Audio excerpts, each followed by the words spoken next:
Voilà, c'est parti pour une nouvelle vidéo. Donc, on va faire un caisson de cuisine cette fois-ci avec des pieds et un sans dessus pour pouvoir insérer un évier. Alors, pour ce faire, on va déjà créer un bloc pilote. Donc, bloc pilote, comment faire? On va dans Assemblage, on va dans Définir composant, Définir pilote. Et là, il y a bloc pilote, on tape là-dessus.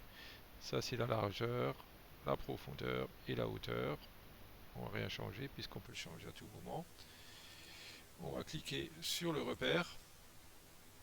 Il nous demande l'élément, le nom de l'élément de pilotage. Je tape BP et je fais Entrée. Voilà. Et j'ai mon bloc pilote qui est là. Donc maintenant, je vais insérer des montants, des traverses, tout ce qu'il faut pour ce faire. Donc là, je vais mettre OK. Pour ce faire, ici, je vais aller là-dedans. Donc je suis bien en automatique. L'épaisseur du panneau c'est 19 mm. Premier plan, je vais lui montrer le dessus et le dessous. Donc j'ai un panneau qui vient de se créer. Donc il est dans le mauvais sens puisque je vais commencer par les côtés. Je vais faire inverser la direction. Je lui montre l'arrière et l'avant. Et je lui montre le côté sur lequel je vais fixer mon panneau. Alors ici on peut bouger ce panneau en tapant là-dessus. Il va à l'extérieur. En tapant là-dessus, il va au milieu. Et nous, on veut qu'il soit à l'intérieur. Donc, on reste ici. Et on fait OK. Exactement pareil de l'autre côté. Donc, ici, ici. Inverser la direction. Derrière. Et devant. Et le côté. Et là, on le met à l'intérieur pour qu'il soit bien à l'intérieur du caisson. Et OK. Et maintenant, bah, je peux enlever ce bloc pilote puisqu'il va me gêner plus qu'autre chose. On va pas l'effacer, on va juste le mettre dans un autre niveau, c'est-à-dire le 19 ici, là en bas. On clique droit, un tableau qui s'ouvre, on clique gauche sur ce bloc pilote et il est rangé dans le 19 et on fait OK. Voilà, maintenant on crée de nouveau la suite, donc on fait le dessous. Donc on est de nouveau dans la même fonction. Donc on lui montre l'intérieur du panneau, l'intérieur de l'autre côté, le devant et le derrière et le bas. Voilà. Là, je clique là-dessus, il va se mettre au bon endroit et je fais OK. Voilà. Et maintenant, je crée la traverse haute. Donc pareil, intérieur, je tourne, intérieur ici, devant, derrière et dessus. Et je clique et je suis à fleur. Et je fais OK. Alors là, j'ai un panneau complet. Ce qui ne m'intéresse pas, je vais faire une traverse avec. Donc je vais dans la clé plate, je lui montre le dessus. Et cette fois-ci, là, je clique la flèche arrière. Il me fait longueur. Alors, cette possibilité de changer, c'est uniquement si le premier côté, le premier champ que j'ai cliqué, celui-là, il va rester en place. Et c'est le deuxième champ qu'on peut bouger. Et on peut bouger par rapport à cette fonction large longueur ici. Je clique sur cette longueur et j'ai une dimension que je peux changer. Donc ça c'est la largeur, la profondeur de ma traverse. Ici donc j'ai une traverse de 60, je tape 60 et je fais OK.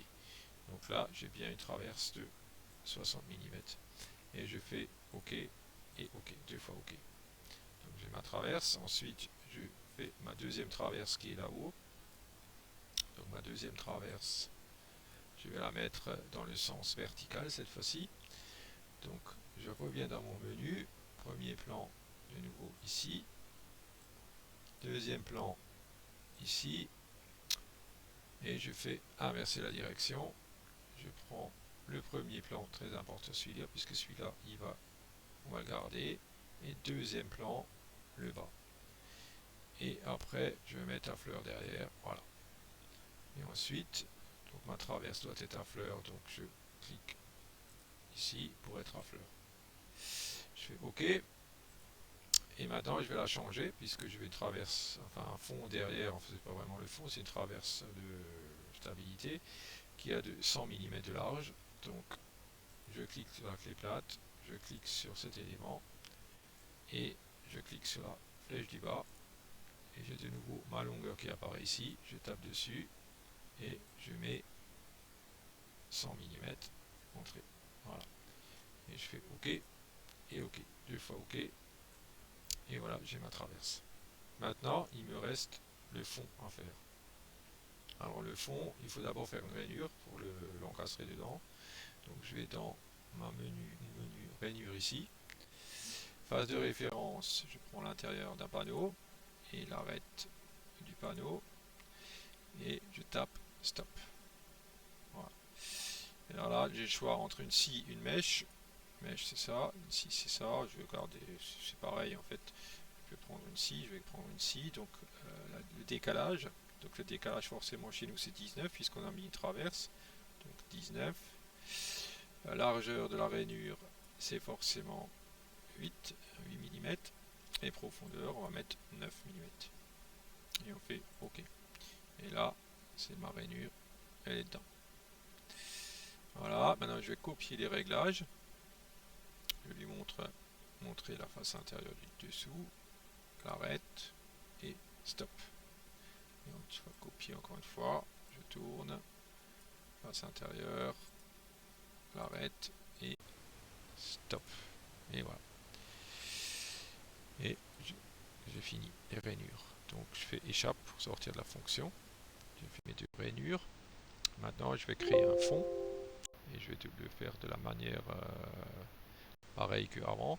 Donc je mets dans le même menu là, bloc contraint. Alors là j'ai une épaisseur de 19 mm, je vais faire un fond de 8 mm, donc je tape 8 ici. Premier plan, donc je montre, donc premier plan je clique là-dedans, je lui montre un le côté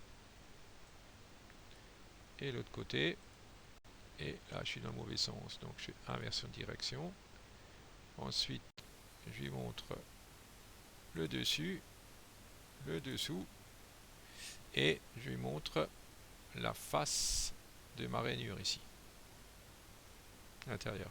Voilà, je clique et je vois bien que mon fond s'est bien mis à fleur devant la rainure. Mais un problème, il n'est pas assez profond, il n'est pas assez grand pour rentrer dans la rainure. C'est ce qu'on va faire maintenant. Donc là on tape OK déjà pour commencer. On valide ce qu'on a fait. Et ensuite on prend de nouveau notre clé plate. On clique sur l'objet. Et donc en largeur, par exemple ici, je clique sur ma petite flèche et je lui mets moins 9 mm pour pouvoir rentrer dans la rainure. Et je fais entrer. Et je vais vérifier si c'est bien fait. Donc je vois bien ici que mon fond s'est élargi et il est dans la rainure. Ensuite je clique sur l'autre côté, je mets aussi moins 9, entrée, OK, et je fais le bas aussi. Donc là je suis sorti trop tôt, ça fait rien, je prends la clé plate, je reviens là, et je clique sur la flèche du bas, et je tape moins 9, entrée. Et voilà, et OK. Voilà, on va s'arrêter là pour la première vidéo, et après on va faire la suite.